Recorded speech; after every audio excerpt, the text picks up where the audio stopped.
Saludos a todos, mi nombre es Nelson Valderrama, líder de la unidad de formulación de instrumentos de gestión del suelo del Departamento Administrativo de Planeación. Eh, Especialista en planeación urbano-regional, arquitecto de la Universidad Nacional en los dos casos y actualmente a cargo del subsistema instrumental del Plan de Ordenamiento Territorial. Vamos a en estos minutos que tenemos a hacer un breve recorrido por lo que ha sido el concepto de ordenamiento territorial para después caer finalmente en unas situaciones que ustedes deben conocer del Plan de Ordenamiento Territorial de Medellín. Primero, cada que yo voy a hablar de estos temas no soy capaz de hablar si no introduzco desde la noción de ciudades y ciudadanía. Este es un texto que pueden bajar de internet, ciudadanía, que pueden bajar de internet, se llama así, y es la política urbana del salto social.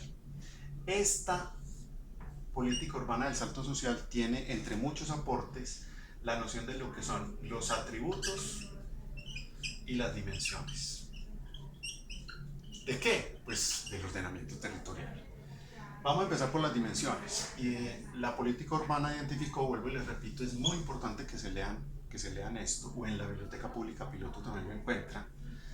Es muy importante, es un texto súper rico de leer, muy didáctico y seguramente no se van a aburrir leyéndolo. Es un poco extenso, pero a partir de todo eso van a tener muchísimo más claros los conceptos de ordenamiento territorial, teniendo en cuenta que la Constitución nuestra es de 1991 y este texto es de 1997, es decir, hay 6 años de diferencia. Luego, en la Constitución del 91 ustedes nunca van a ver la palabra ordenamiento territorial, porque en ese momento el concepto todavía no aparecía. ¿Dónde vino a aparecer? Aquí en Ciudades y Ciudadanía. Después de Ciudades y Ciudadanía salió la Ley 388 del 97, que ahorita vamos a tratar de ella. Entonces, como ven, la diferencia son 6 años. El artículo 313 de la Constitución, numeral 7, le da a los consejos la facultad de ordenar en sus territorios los usos del suelo. Si hubiéramos hablado de ordenamiento territorial antes de 1997, seguramente la palabra de la Constitución no sería los usos del suelo, sino la ordenación territorial o el ordenamiento territorial. Es decir, cuando leamos la Constitución y veamos que el Consejo es competente en los usos del suelo, estamos hablando de ordenamiento territorial. ¿Listo? Entonces, este concepto o ese artículo, ese numeral de la ley, nos dan de una vez la competencia. El plan de ordenamiento territorial se adopta a través de un acuerdo municipal, lo adopta el Consejo de Medellín. O los consejos, pues, municipales y distritales. Estábamos con los atributos y las dimensiones. Este documento nos dice que las dimensiones son las siguientes: la dimensión ambiental, la dimensión social, la dimensión económica, la dimensión política y me falta una dimensión. En todo caso, el tema urbanístico tiene su asidero en la dimensión ambiental. Ustedes me van a decir, pero ¿cómo así? Si no es únicamente ambiental, el ordenamiento territorial tiene que ver con todas las dimensiones. Tienen toda la razón.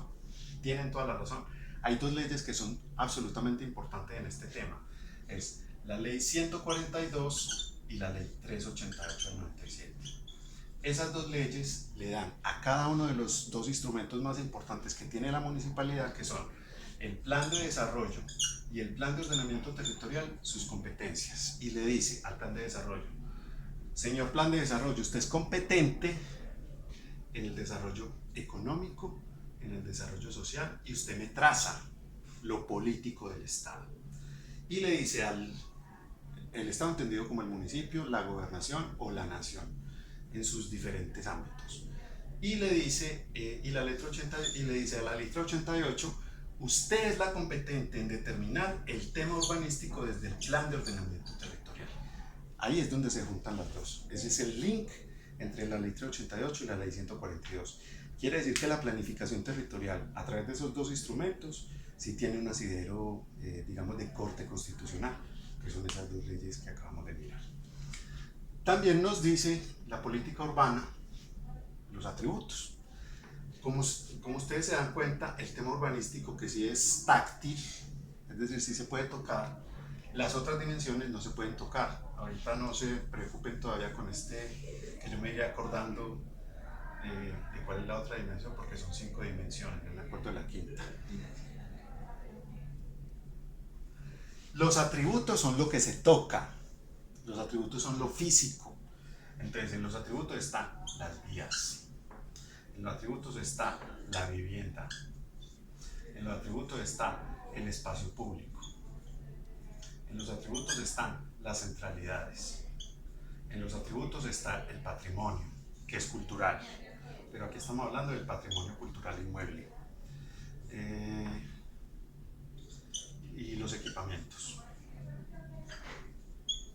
Entonces, el plan de ordenamiento territorial se circunscribe a esto, a los atributos. Y entonces a cada uno de estos atributos le va determinando cuáles son sus normas. Hay otro decretico que es muy importante que ustedes se lean, que es el decreto 879 de 1997. Ese decreto que nos dice, ese decreto nos dice cuál es el contenido del plan de ordenamiento territorial y cuál es el carácter normativo de cada una de esas normas urbanísticas. Ese decreto 879 nos dice también cuáles son las escalas municipales a partir de las cuales los municipios tienen la obligación de determinar la formulación ya sea de un plan de ordenamiento territorial, de un esquema básico de ordenamiento territorial o de un plan básico de ordenamiento territorial. Estas 3 escalas se dan en virtud de la población. El municipio de Medellín, como es un municipio que tiene más de 1 millón de habitantes, tiene la obligación de formular un plan de ordenamiento territorial. Ese es el tema de los conceptos. Vamos a hacer un recorrido muy rápido por el plan de ordenamiento territorial de Medellín. Resulta que el municipio de Medellín adoptó su primer plan de ordenamiento en el año 1999. Pero vamos a hablar de la lógica de la ley 388. Este acuerdo es el acuerdo 62 de 1999. Sin embargo, si ustedes me preguntan a mí, ¿cuál fue el primer plan de ordenamiento territorial? No fue este. Fue una cosa que se llama el plano regulador de Wiener y Ser.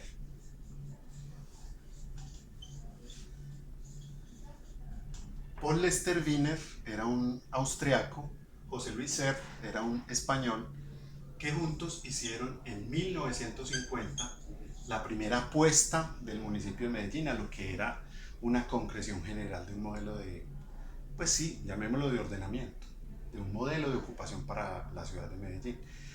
En esa época estaba todavía de moda la Carta de Atenas.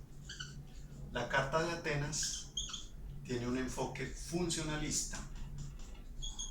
Ustedes saben qué es un enfoque funcionalista a partir de la misma palabra. Funcionalista es lo que funciona, es decir, en su momento la Carta de Atenas quería era que la ciudad funcionara, no que respondiera a unas lógicas de ocupación, sino que funcionara. Entonces, con ese enfoque funcionalista, el ser humano necesitaba dónde vivir, dónde trabajar, dónde recrearse.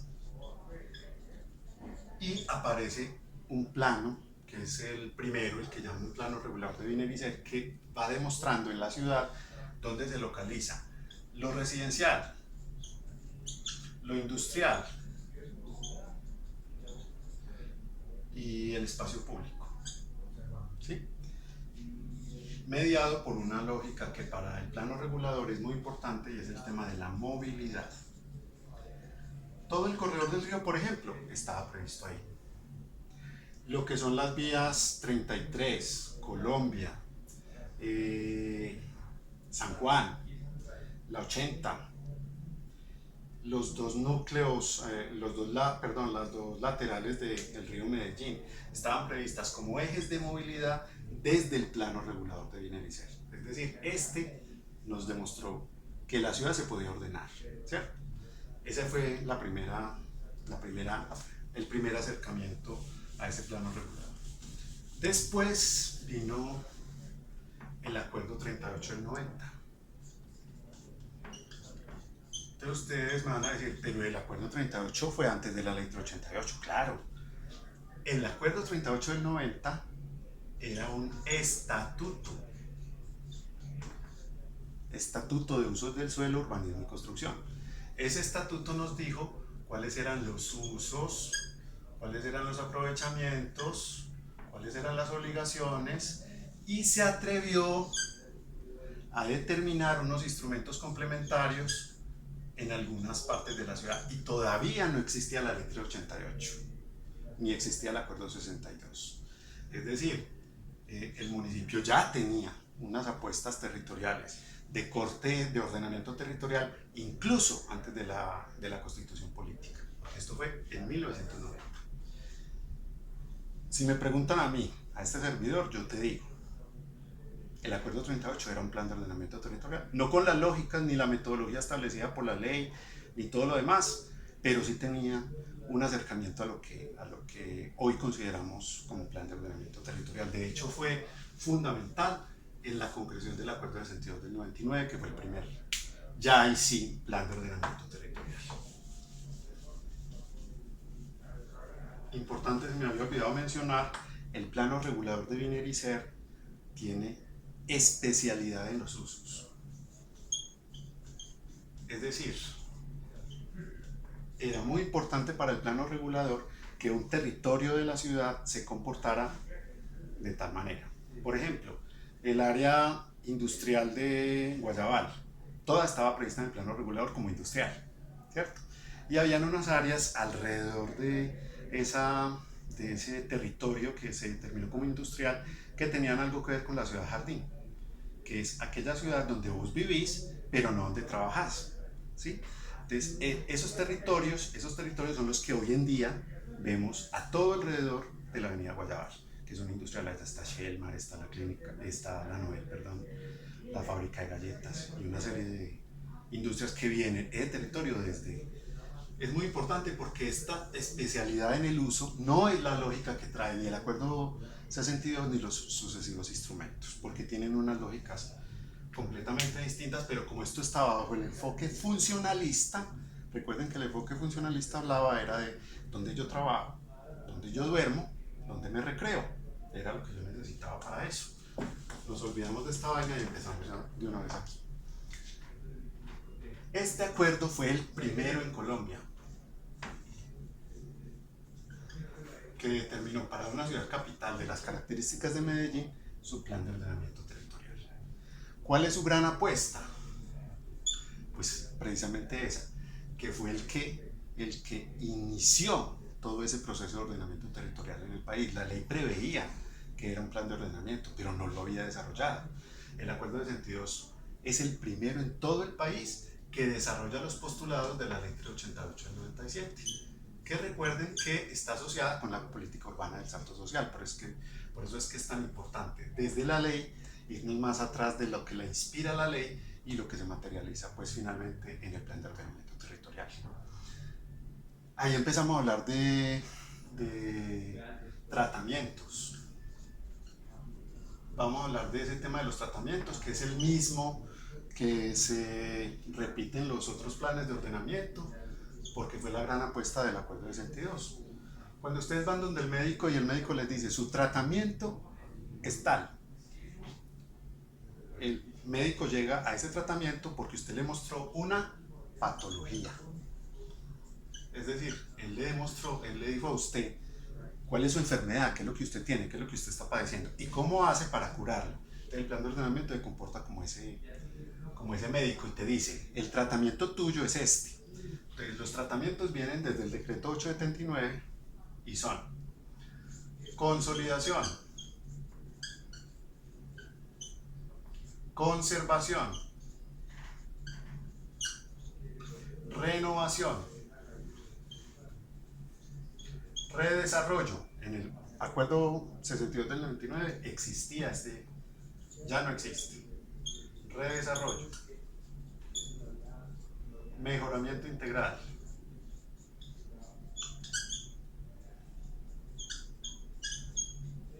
y desarrollo.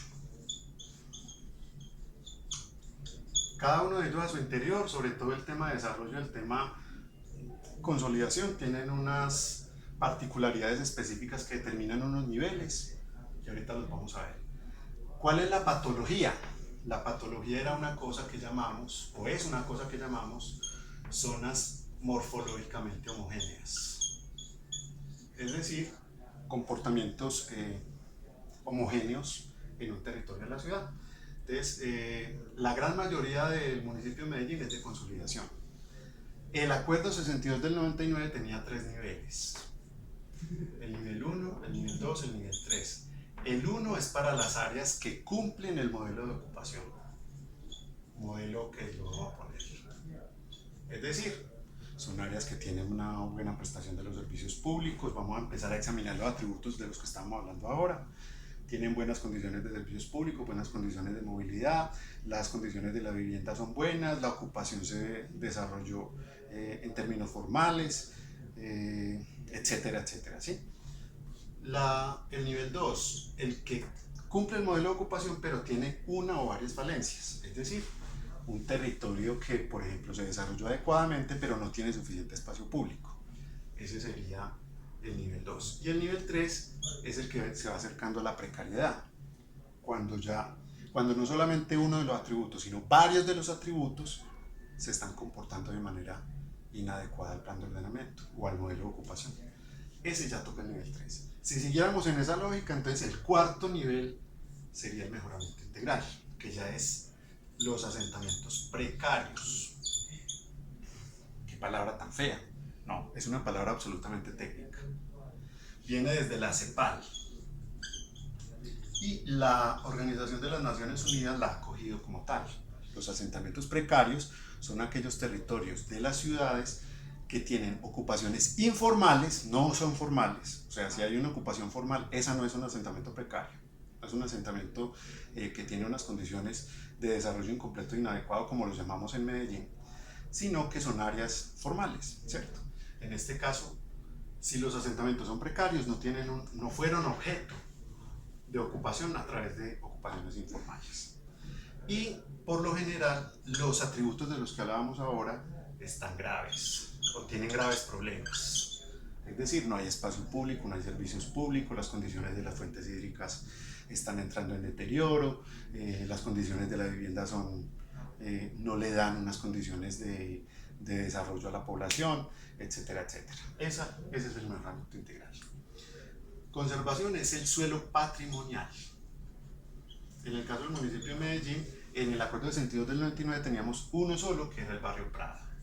Entonces ya imagínense ustedes las condiciones del suelo de conservación, que seguramente en otras ciudades del país tendrá mayor presencia. En el caso del municipio de Medellín era ahí. Las condiciones de renovación o las áreas de renovación son las áreas que, para efectos del cumplimiento del modelo de ocupación, deben ser renovadas.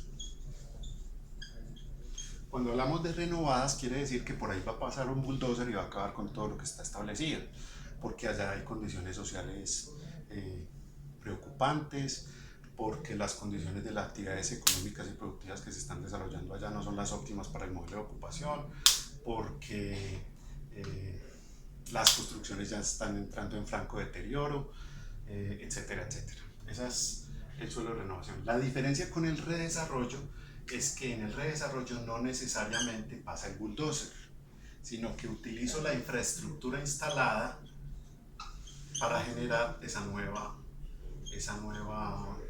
renovación. Quiere decir eso que, por ejemplo, las vías las utilizo, el trazado urbano lo utilizo, la localización de las diferentes actividades la voy a respetar, pero voy a desarrollar unas nuevas formas de ocupación que garanticen un uso intensivo del suelo. Esa es la diferencia entre la renovación y el desarrollo. Y finalmente el desarrollo tiene dos acepciones: desarrollo en suelo urbano y desarrollo en suelo de expansión. El suelo urbano es el que tiene garantizada la prestación de los servicios públicos, la tiene garantizada.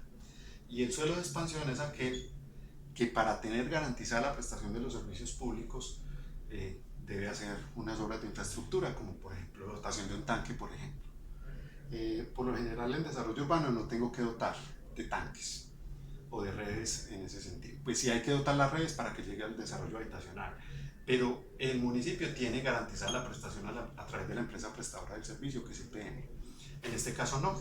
En este caso, para poder tener esa prestación de los servicios, necesito que EPM desarrolle una serie de trabajos con cargo al urbanizador. Eso es muy importante ahí tenerlo en cuenta. Estos mismos tratamientos, excepto el redesarrollo, aparecen después en los sucesivos planes de ordenamiento territorial. ¿Por qué es importante el acuerdo de sentido 2? Porque es el que empieza a darnos a nosotros esa lógica de ordenamiento territorial y vamos transitando ese camino en el que ya el municipio de Medellín tiene un cierto nivel de experiencia, pero en el momento del acuerdo de sentido 2 todavía no habíamos llegado a ese nivel.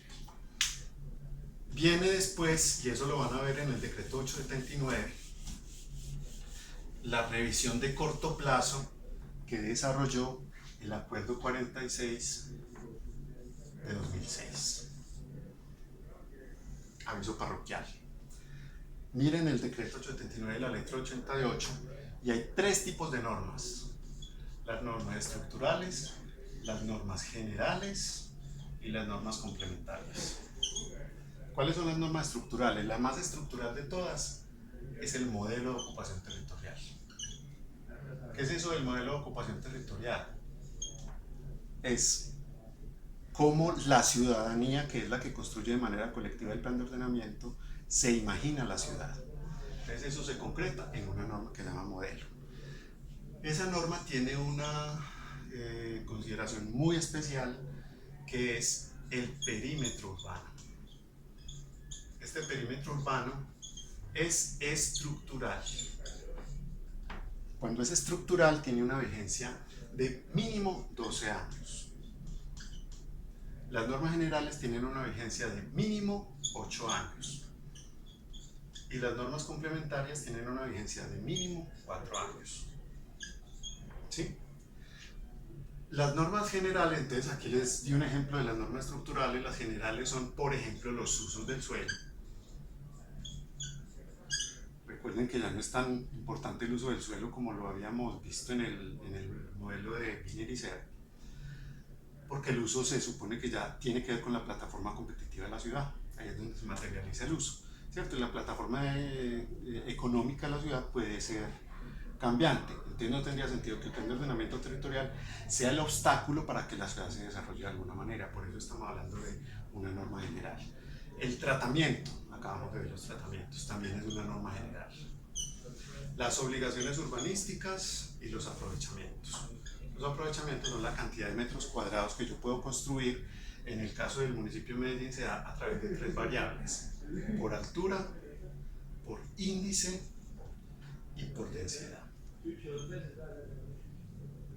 ¿Cierto? Eso juntado uno con otro lo que me determina es la cantidad de metros cuadrados o la cantidad de viviendas que yo puedo desarrollar en un territorio específico. Y las complementarias, como su nombre lo dice, son las que complementan. ¿Complementan qué? Pues el POT, ¿cierto? Entonces ahí están las áreas mínimas, por ejemplo, las normas complementarias de los planes parciales. Son normas que tienen una vigencia de 4 años. Cuando les digo que tienen vigencia de 4 años, quiere decir que estas normas el alcalde sí las puede modificar en su plan de desarrollo o cada que él considere que es necesario hacerlo. Las normas generales él no las puede modificar si no se ha cumplido este plazo mínimo, y las normas estructurales no se pueden desarrollar sino a través, no se pueden modificar, perdón, no se pueden modificar sino a través de una revisión de 12 años del plan de ordenamiento, o extraordinariamente cuando el alcalde lo considere, si hay unas condiciones de fuerza mayor o caso fortuito que impliquen que sea necesario revisar el modelo de ocupación. De lo contrario, él no puede modificar eso. Quiere decir eso, que cada alcalde que vaya llegando, en virtud de estas temporalidades, solamente podrá hacer lo que la norma, lo que la letra 88 le permite o le prohíbe, pues no podrá ocuparse de lo que le prohíbe. Entonces, el Acuerdo 46 de 2006 es una revisión intermedia, es decir, revisamos el mediano plazo.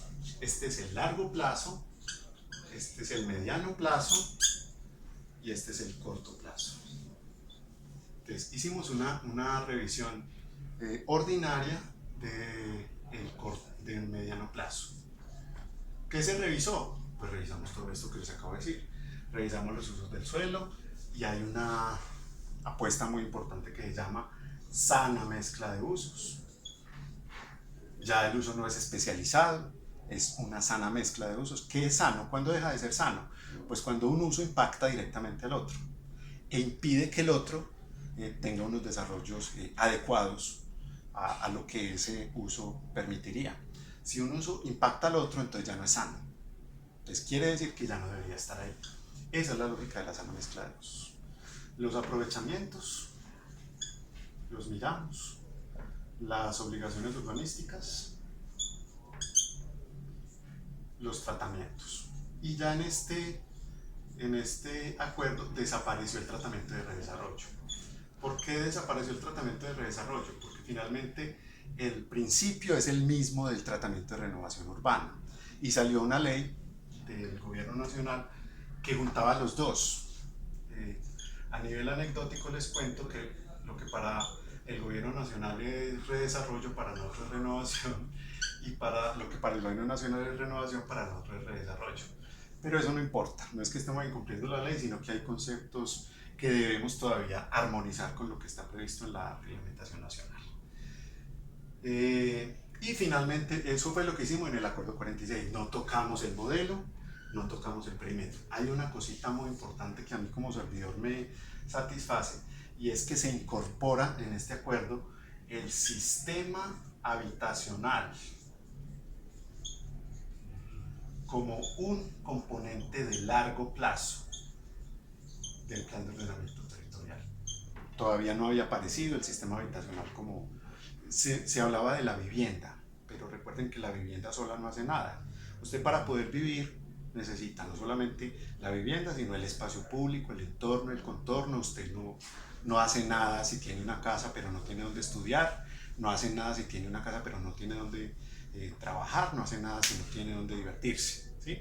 Todo eso, o un espacio público. Entonces todo eso se revisó y empezamos a hablar de hábitat más que de casa. Entonces empezamos a hablar también del concepto importantísimo del hábitat. El hábitat entendido como las relaciones de la casa con su entorno y su contorno para el logro de las satisfacciones individuales y colectivas de la población. Eso es más o menos el concepto de hábitat. Se revisó entonces el plan de ordenamiento y finalmente en este momento el plan de ordenamiento vigente es el Acuerdo 48 de 2014. El Acuerdo 48-2014 ya hizo una revisión una revisión completa de todo el plan de ordenamiento, es decir, ya pudimos llegar aquí. Sin embargo, el plan de ordenamiento fue demasiado respetuoso con ese tema del perímetro. Se modificó en muy pocos casos, casi siempre obedeciendo a ocupaciones informales que carecían de servicios públicos o que carecían de opciones de legalización, por ejemplo, para permitir que esas condiciones se superaran y pudiéramos desarrollar ese tipo de instrumentos. Habían territorios, por ejemplo, como Altos de la Virgen, como La Luz del Mundo, como La Honda, como Altos de la Torre, que antes del Acuerdo 48 nosotros no podíamos ni tocar siquiera. Pero ya con el Acuerdo 48 empezamos en la lógica de poderlo hacer porque ya se incorporan dentro del perímetro urbano. Resulta que este tema del acuerdo trae una novedad.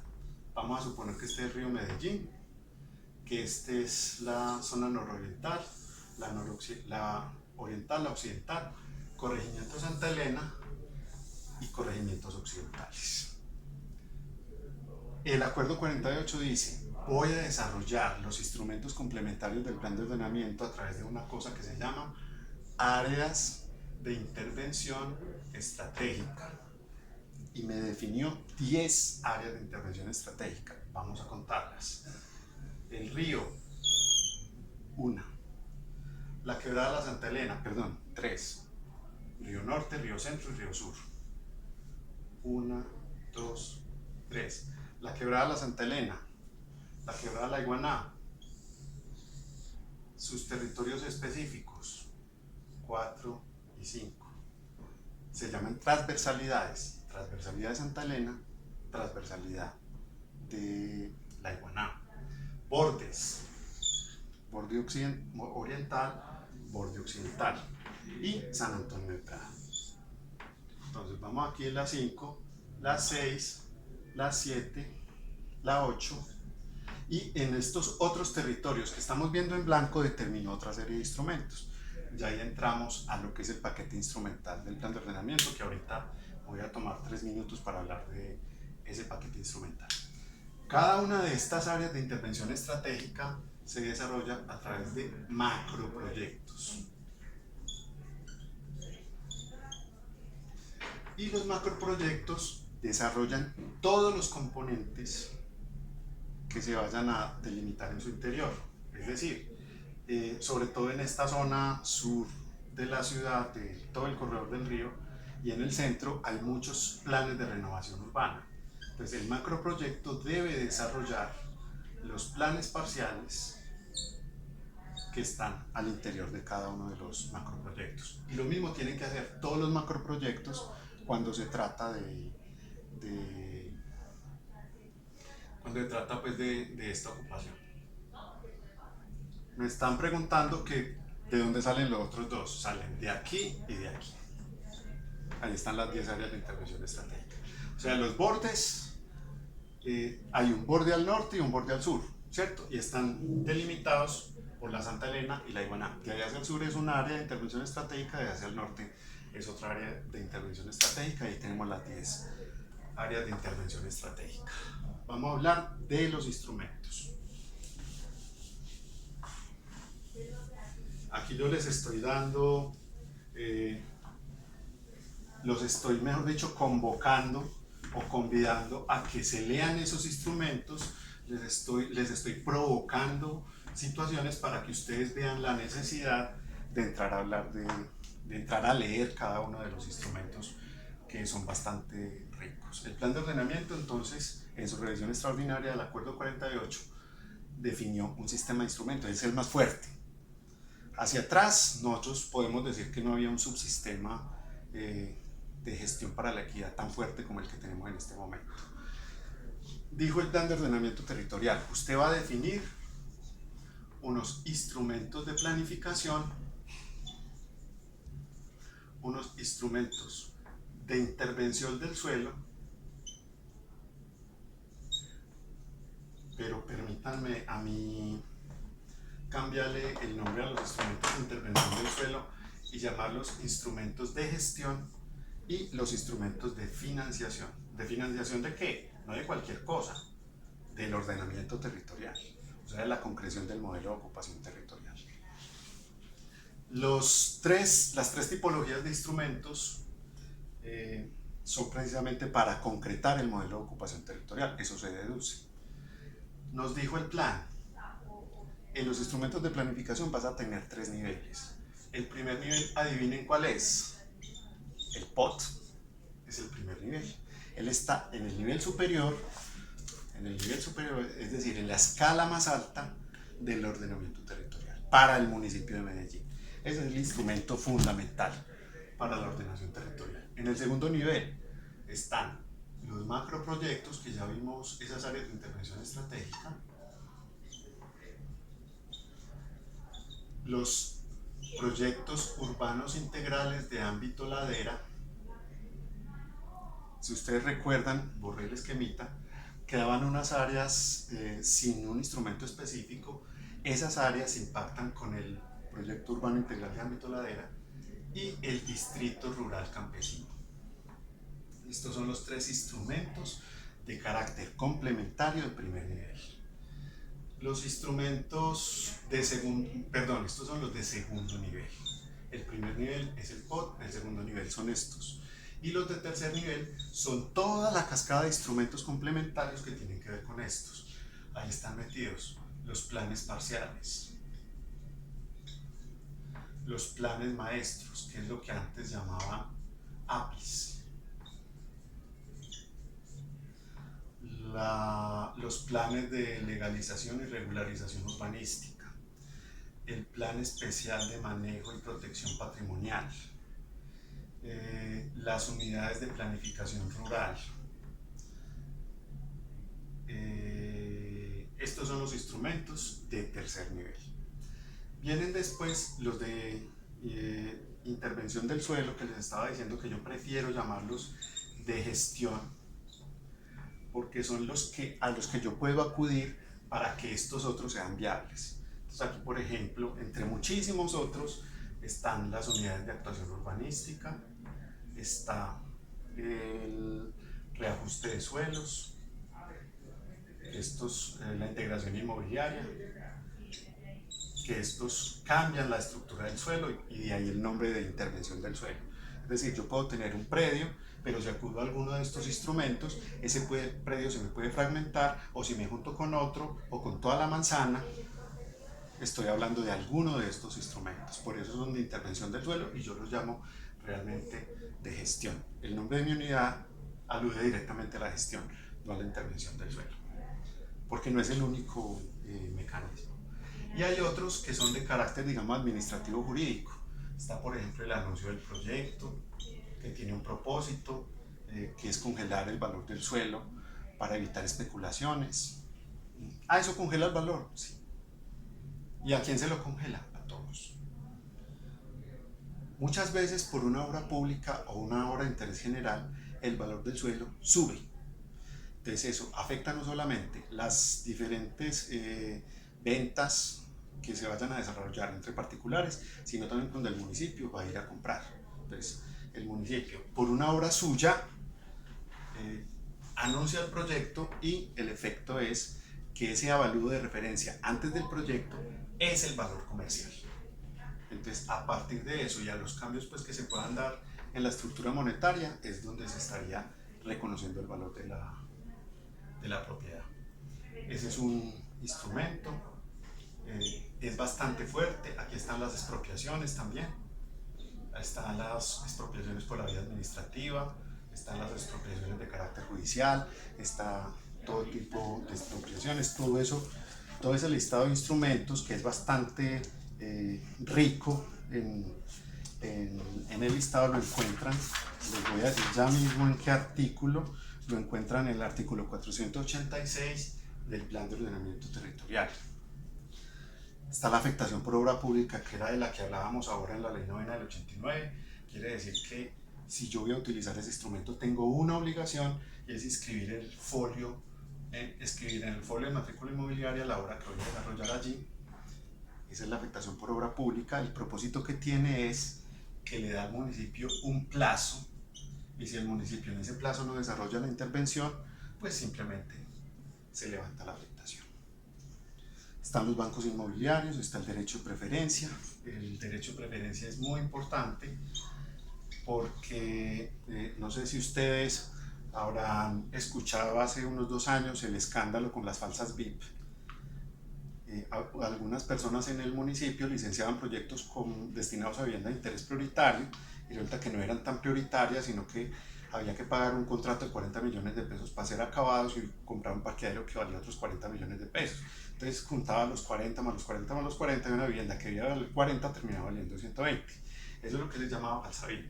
¿Qué es lo que hace el Plan de Ordenamiento Territorial? Te dice a vos, si licencias una vivienda de interés social, una vivienda de interés prioritaria, el municipio tiene el derecho de preferencia. ¿A qué? A comprar. Es decir, si un curador licencia un proyecto para vivienda prioritaria, antes de salir a ventas, le tiene que decir al municipio, voy a desarrollar este proyecto. ¿Usted lo quiere? El municipio decide si lo compra o no lo compra. Ese es el derecho de preferencia. Si el municipio decide que lo compra, sale del mercado. Pero si el municipio decide que no lo compra, entonces continúa el proceso normal. Esto evita, por ejemplo, que en territorios que seguramente no van a ser receptores de vivienda social, se licencien proyectos de vivienda de interés social.